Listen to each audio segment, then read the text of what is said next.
PM Narendra Modi का आज खिलाड़ियों से संवाद होगा। कॉमनवेल्थ गेम्स में शामिल खिलाड़ियों से बातचीत करेंगे और प्रधानमंत्री नरेंद्र मोदी वर्चुअली बढ़ा रहे हैं खिलाड़ियों का हौसला। व्यस्तता में है, दूसरी ओर मैं भी पार्लियामेंट का सत्र चल रहा है तो वहां भी कुछ व्यस्तता है। साथियों, आज 20 जुलाई है। खेल की दुनिया के लिए भी ये बड़ा महत्वपूर्ण दिवस है। आप लोगों में से कुछ लोगों को जरूर पता होगा कि आज इंटरनेशनल चेस डे है। ये भी बहुत दिलचस्प है कि 28 जुलाई को जिस दिन बर्मिंघम में कॉमनवेल्थ गेम शुरू होंगे, उसी दिन तमिलनाडु के महाबलीपुरम में चेस ओलंपियाड की शुरुआत होगी। यानी आने वाले 10-15 दिन भारत के खिलाड़ियों के पास अपना दम खम दिखाने का, दुनिया पर छा जाने का एक बहुत बड़ा सुनहरा अवसर है। मैं देश के प्रत्येक खिलाड़ी को बहुत बहुत शुभकामनाएं देता हूं। साथियों, आप में से अनेक एथलीट पहले भी स्पोर्ट्स की बड़ी प्रतियोगिताओं में देश को गौरव के क्षण दे चुके हैं। इस बार भी आप सभी खिलाड़ी, आपके कोचेस उत्साह से, जोश से भरे हुए हैं। जिनके पास पहले कॉमनवेल्थ में खेलने का अनुभव है, उनके लिए खुद को दोबारा आजमाने का मौका है। जो 65 से ज्यादा एथलीट पहली बार इस टूर्नामेंट में हिस्सा ले रहे हैं, मुझे विश्वास है कि वो भी अपनी जबरदस्त छाप छोड़ेंगे।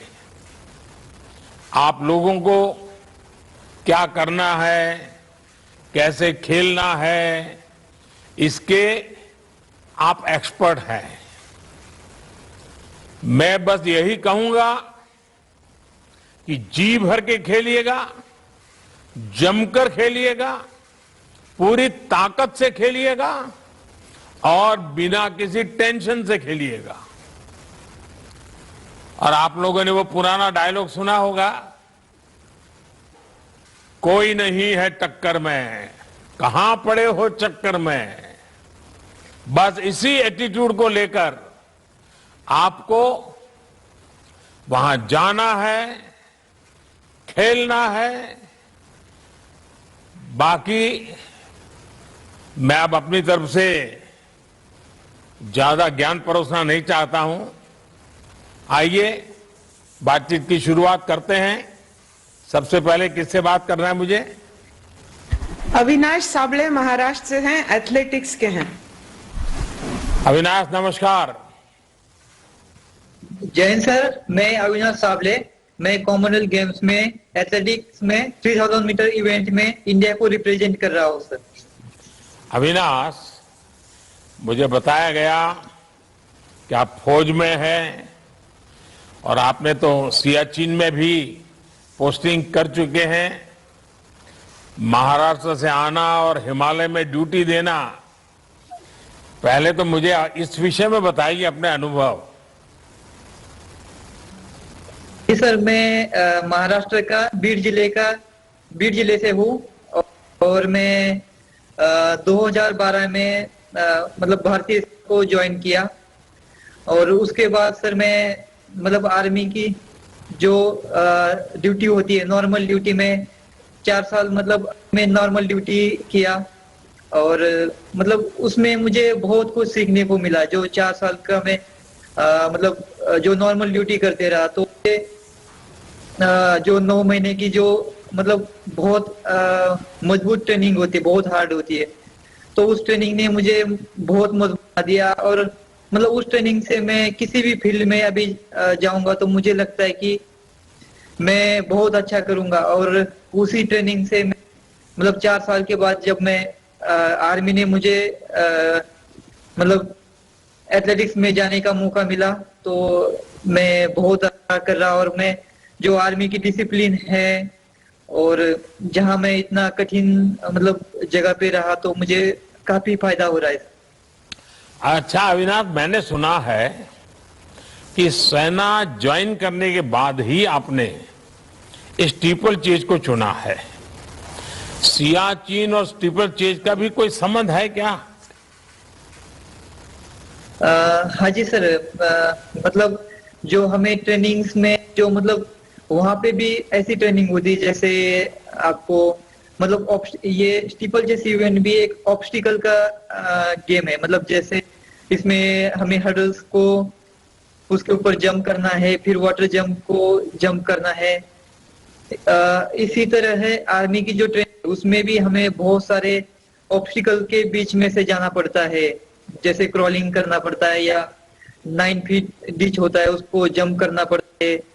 तो मतलब ऐसे बहुत सारे ऑब्स्टिकल्स होते हैं जो ट्रेनिंग में, और यहाँ तो मुझे मतलब बहुत आसान लग रहा है। मैंने आर्मी ट्रेनिंग के बाद मुझे स्टीपल जैसे इवेंट में मतलब बहुत ज्यादा आसान लग रहा है। अच्छा अविनाश, ये मुझे बताइए कि आप पहले बहुत वजन ज्यादा था और आपने बहुत कम समय में अपना वेट लूज किया, और आज भी मैं देख रहा हूं बहुत दुबले पतले दिख रहे हो। मैंने देखा था कि हमारे एक साथी नीरज चोपड़ा जी ने भी बहुत कम समय में अपना वेट कम किया था, और मैं समझता हूं कि आप अपना अनुभव अगर कुछ बताएं कि ये आपने कैसे किया है, ताकि शायद खेलकूद की जगत के और लोगों को भी काम आए। सर मैं आर्मी में मतलब एक सोल्जर की तरह जब ड्यूटी कर, तो मतलब मेरा वेट काफी ज्यादा था। तो मैं जब सोचा कि मैं स्पोर्ट्स में जाना चाहिए, और मेरे साथ मतलब मेरे यूनिट ने भी और आर्मी ने मुझे मतलब बहुत मोटिवेट किया कि स्पोर्ट्स में जाना। तो मैंने सोचा कि अभी रनिंग करने के लिए तो मेरा वेट बहुत ज्यादा था, तो मेरा कम से कम 74 kg वेट था। तो मैं अभी ये कैसे होगा, लेकिन उन्होंने मुझे बहुत सपोर्ट किया, और ट्रेनिंग के लिए एक अलग से एक्स्ट्रा टाइम मिलता था मुझे आर्मी में। तो मैं ये वेट कम करने के लिए मुझे 3-4 महीने का टाइम लगा। और कितना वेट लॉस किया? जब मैं अभी 53 kg मतलब वेट रहता है सर मेरा, 53 kg, और मेरा तब 74 मतलब 20 kg बहुत कम किया। अच्छा अविनाश, मुझे खेल की सबसे अच्छी बात, और ये जरूर मेरे मन को छूती है, कि इसमें पीछे की हार जीत का ज्यादा बैगेज नहीं होता है। हर बार कंपटीशन नया होता है, फ्रेश होता है, और आपने बताया कि आप पूरी तरह तैयार हैं। सभी देशवासियों की शुभकामनाएं आपके साथ हैं। आप जमकर खेल गएगा। आइए और किससे बात करते हैं। सर अचिंता शिवली वेस्ट बंगाल से हैं, ये वेट लिफ्टिंग करते हैं। अंचिता जी नमस्ते। नमस्ते सर। सर मैं वेस्ट बंगाल से हूँ, मैं अभी बर्मिंघम कर रहा हूँ सर। थोड़ा अपने विषय में बताइए जरा। 73 कैटेगरी में खेलता हूँ सर। अच्छा अंचिता, लोग कहते हैं कि आप बहुत शांत स्वभाव के हैं, एकदम से कूल जिसको कहते हैं, और आपका खेल तो है जिसमें पावर लगता है, शक्ति का खेल है। तो ये शक्ति और शांति, ये दोनों को कैसे आपने मेल बिठा दिया है? सर कुछ योगा करते हैं हम जो सर, तो उससे दिमाग शांत हो जाता है, और ट्रेनिंग के टाइम उसको बाहर निकलते हैं कि जोश के साथ सर एकदम। अच्छा अंचिता, रेगुलर योगा करते हो? हाँ जी सर, कभी कभी मिस होता है लेकिन करता हूँ सर। अच्छा, आपके परिवार में कौन कौन है? मम्मी है और मेरा बड़ा भैया है सर। अच्छा, और परिवार से भी मदद मिलती है? हाँ सर, सर परिवार से मेरा मतलब फैमिली से फुल सपोर्ट रहता है कि करो अच्छे से करो, डेली बात होता है, हमेशा सपोर्ट ही रहा है सर। लेकिन माँ को चिंता रहती होगी कहीं को चोट पहुंचा न दे, क्योंकि वेट लिफ्टिंग हाँ, में माँ- हमेशा इंजरी की बड़ी चिंता रहती है। तो हाँ, जी सर, माँ जब बात करता हूँ माँ से तो उन लोग ये अच्छे से खेलो। देखिए मैं चाहता हूं कि आपको बहुत प्रगति हो, बहुत लाभ मिले आपको, और काफी प्रगति करें आप। अच्छा, आपने खुद को कैसे इंजरी से बचाया, इसकी कोई विशेष तैयारी की है क्या? नहीं सर, इंजरी तो सर आता रहता है, लेकिन उसके लिए सर हम फिर उसके ऊपर थोड़ा ध्यान देते हैं क्या मैंने गलती किया इसलिए टाइप में वैसे इंजरी